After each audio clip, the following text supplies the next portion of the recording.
కొడుకు గురించి ఊరంతా గొప్పగా చెప్పుకోవాలని ఆయన కన్న కలల సామ్రాజ్యం కళ్ళ ముందే కూలిపోయింది. మీ ఓడికి అంత పెద్ద ఉద్యోగం వచ్చిందా? అవునండి, మా ఓడికి నెలకి 50,000 జీతం కూడా. ఏం రఘురామయ్య, మీ ఓడు పట్నంలో బాగా చదువుతున్నాడా?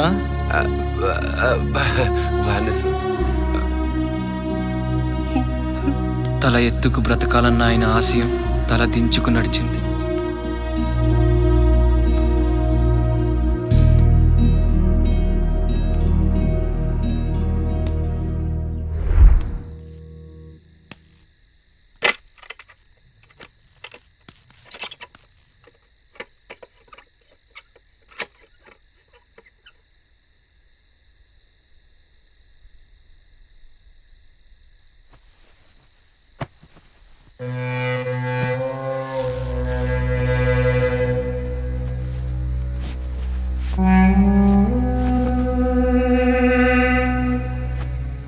నాన్న మనసు బాధతో నిండిపోయింది.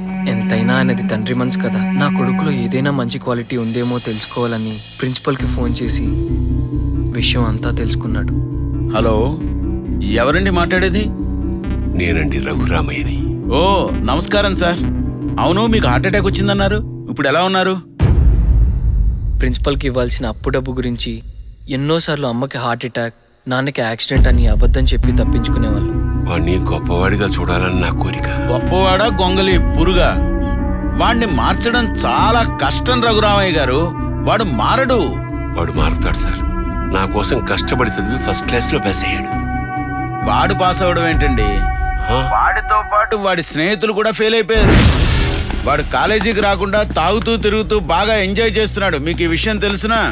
వాడు మారే మార్గం చెప్పండి సార్. నిద్రపోతున్న వాడిని లేపగలం, నిద్రపోవాలి అనుకున్నవాడిని ఆపగలం, కానీ నిద్రపోతున్నట్లు నటించేవాడిని లేపడం కష్టం సార్. అర్థం చేసుకోండి. సరే అండి.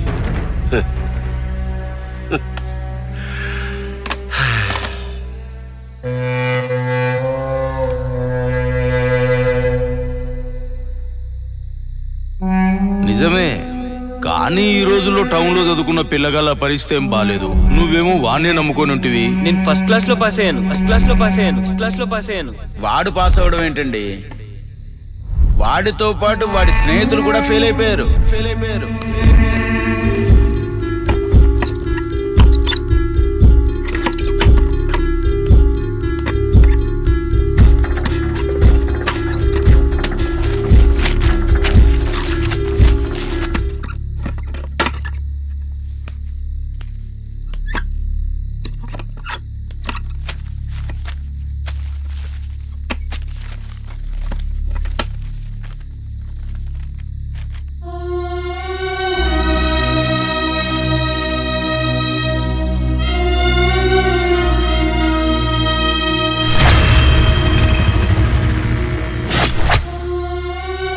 ఈసారి నాన్నకి హార్ట్ అటాక్ కాదు, లారీ యాక్సిడెంట్.